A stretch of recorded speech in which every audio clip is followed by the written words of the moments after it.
વડોદરા જિલ્લા પંચાયત સરદાર વલ્લભભાઈ પટેલ ભવન ખાતે આવેલી તાલુકા પંચાયત કચેરી ખાતે સામાન્ય સભા મળી, જેમાં મુખ્ય મુદ્દાઓમાં વર્ષ 2024-2025 સુધરે તેમજ વર્ષ 2025-26નું અંદાજપત્ર રજૂ કરવામાં આવ્યું. સાથે જ વન નેશન વન ઇલેક્શન પર પણ ચર્ચા કરવામાં આવી. વડોદરા જિલ્લા પંચાયત સરદાર વલ્લભભાઈ પટેલ ભવન ખાતે આવેલી તાલુકા પંચાયત કચેરી ખાતે સામાન્ય સભા મળી, જેના મુખ્ય મુદ્દાઓમાં વર્ષ 2024-2025 સુધારે અને વર્ષ 2025-26નું અંદાજપત્ર રજૂ કરવામાં આવ્યું. સાથે જ વન નેશન વન ઇલેક્શન પર ચર્ચા કરવામાં આવી.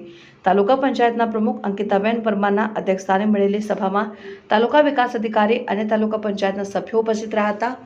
તાજેતરમાં જ ખાલી પડેલી તાલુકા પંચાયતની દશરથ નંદીસરી અને કોયલી બેઠક પર યોજાયેલી ચૂંટણીના વિજેતા ઉમેદવારોને સભ્ય તરીકે આવકારી પુષ્પગુચ્છ આપીને સ્વાગત કરાવું. એજન્ડા પર કામોની ચર્ચા કરવામાં આવી અને ચર્ચા વિચારણાના અંતે મંજૂરી અપાઈ હતી. તાલુકા પંચાયત વડોદરાના પ્રમુખ અંકિતાબેન પટેલે બેઠકના અંતે માહિતી આપતા જણાવ્યું કે અંદાજપત્ર આજની બેઠકમાં મંજૂર કરવામાં આવ્યું છે. સાથે જ વન નેશન વન ઇલેક્શન પર ચર્ચા કરવામાં આવી છે તેમ જણાવી વિગતવાર માહિતી આપી હતી. વડોદરા તાલુકા પંચાયતનું 2024-25નું સુધારેલ અને 2025-26નું મૂળ અંદાજપત્ર મંજૂર કરવા બાબત હતું, જેમાં વહીવટી ખર્ચ માટે 9 લાખ રૂપિયા, સાદિલવાર ખર્ચ માટે 1,26 લાખ રૂપિયા, વિકાસ ક્ષેત્રે 12 લાખ, શિક્ષણ ક્ષેત્રે 11 લાખ, આરોગ્ય ક્ષેત્રે 5 લાખ, ખેતીવાડી ક્ષેત્રે 6 લાખ, પશુપાલન ક્ષેત્રે 2 લાખ, સમાજ કલ્યાણ ક્ષેત્રે 2 લાખ, આકસ્મિક ખર્ચ ક્ષેત્રે 15 લાખ અને વિકાસના કામો જાહેર બાંધકામ ક્ષેત્રે કુલ 8,56 લાખ ખર્ચનો અંદાજ રાખવામાં આવેલ છે.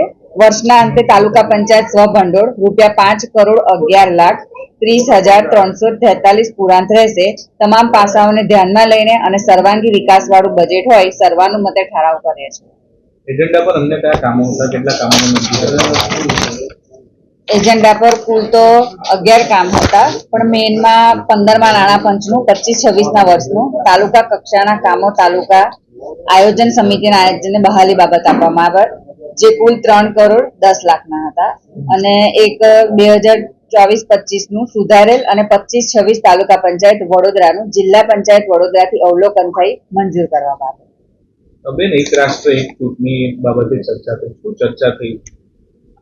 આપણા જે વન નેશન વન ઇલેક્શન વિશે કહું તો ચૂંટણીના સમયગાળામાં અલગ અલગ રીતે ચૂંટણી લેવામાં આવે તો આચારસંહિતા લાગી જાય અને વહીવટી કામોમાં અવગણના થતી કે કામ બંધ રાખવા પડતા.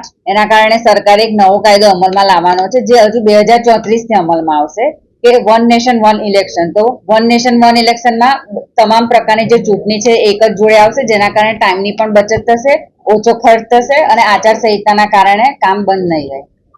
બેન, પ્રી મોન્સૂન કામગીરી વિશે કોઈ ચર્ચા થઈ છે? કારણ કે આગળ ચોમાસું આવે છે અને જે સ્થિતિ આપણે જોઈ વડોદરાની અને આસપાસની જળબંબાકારની સ્થિતિ, એ વિષયમાં કોઈ ચર્ચા થઈ છે?